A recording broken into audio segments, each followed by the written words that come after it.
Ducati course general manager Gigi Dall'Igna has issued a sobering reality check. The Italian manufacturer's dominance in MotoGP is beginning to fade.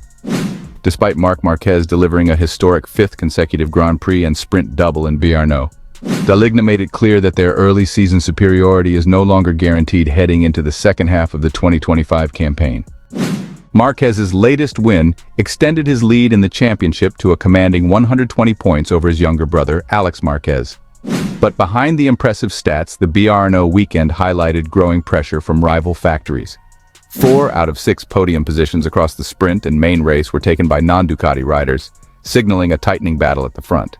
While Marquez once again proved untouchable at the front, Ducati's overall weekend was far from perfect.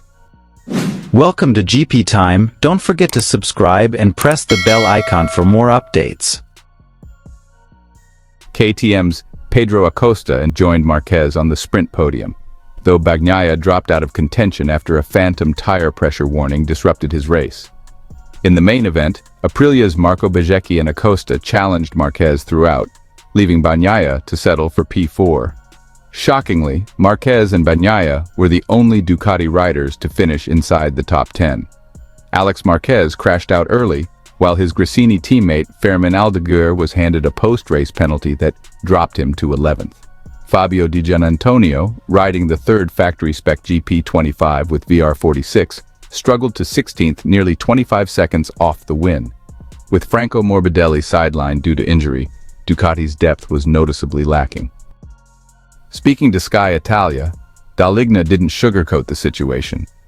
Despite Marquez's winning streak, he admitted Ducati's technical edge is shrinking and quickly.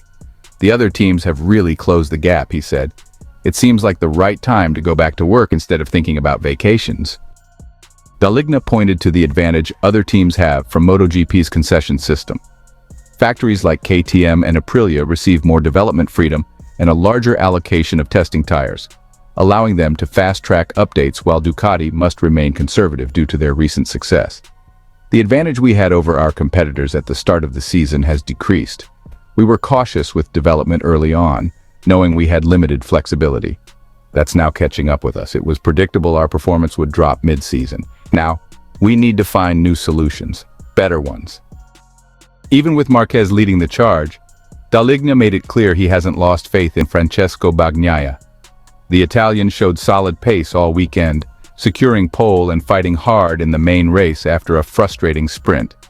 Pecco was unlucky with that tire pressure issue, and I feel personally responsible, Dall'Igna admitted. Still, he had a great pole, a strong sprint before the issue, and a solid race today. Honestly, this might have been his best weekend so far. Bagnaia has been vocal about his struggles with the 2025 bike, particularly its braking performance, an area that's hampered his confidence and ability to fight late in races. We're working through it, Dall'Igna added. The issue is still there, but we're making progress step by step. We're committed to solving it together with Pecco. Bagnaia currently sits third in the championship standings, trailing Marquez by a massive 169 points, a margin that reflects both Marquez's supremacy and the inconsistency Bagnaia's faced this year. As the MotoGP grid heads into the summer break, Ducati is clearly not in a position to rest. With the gap closing fast and multiple factories breathing down their necks, the team must use every day off track to regroup, rethink, and retool. While Marquez's brilliance continues to shine, Dall'Igna knows Ducati can't afford to rely on just one rider. Their competitors are improving rapidly, and in MotoGP, nothing stays dominant forever unless you keep pushing the envelope. It's time to learn again. Time to evolve. We need to build something better than what we already have, Dall'Igna concluded. Ducati may still lead the championship on paper, but on track, the tide is shifting.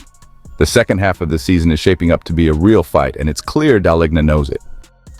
Marc Marquez and the pursuit of perfection. How far can his 2025 MotoGP dominance go? As the 2025 MotoGP season reaches its midway point, one storyline towers above all others: the stunning return to form of Marc Marquez. With 8 victories in the first 12 races, including 5 consecutive sprint and Grand Prix doubles, the Spanish superstar isn't just winning races, he's rewriting the definition of domination. After years of injury struggles and career uncertainty, Marquez now finds himself not only back at the top of the standings, but doing so with a level of control and confidence we haven't seen since his legendary 2019 campaign. With a staggering 66.7% win rate so far and an 83-point lead over his nearest rival, his own brother, Alex Marquez, Mark is building a season for the ages, sparking conversations about where this campaign could rank among the greatest of all time. If Marquez continues on his current trajectory, he may very well challenge or even surpass the all-time record for most wins in a single MotoGP season. That record currently belongs to the late, great Mick Doohan, who won 12 of 15 races in the 1997 500cc championship. More recently, Marquez himself came close with 13 wins in 2014, while Jorge Lorenzo notched 10 in 2010, and Valentino Rossi hit double digits 4 times during his reign. Now with 8 wins in 12 rounds and 7 races still to come, Marquez is on pace to match or exceed those numbers.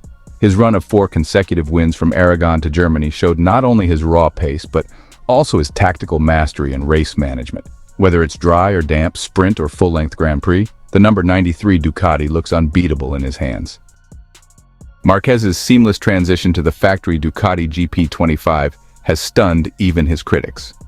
During the off-season, there were plenty of questions. Would he adapt to a bike so different from the Honda he once dominated with?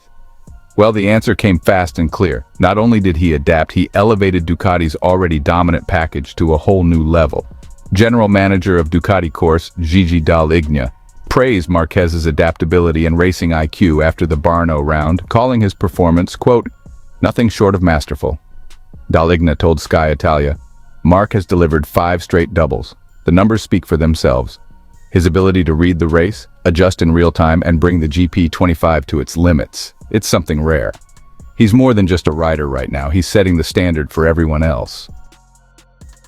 While Marquez is stealing headlines, the rest of the field isn't sitting still. Pedro Acosta has been a consistent threat on his KTM, showing a maturity beyond his years with regular podiums and, relentless pace. Aprilia's Marco Bezzecchi and Enea Bastianini have also stepped up, each claiming key podiums that disrupted Ducati's party at Brno.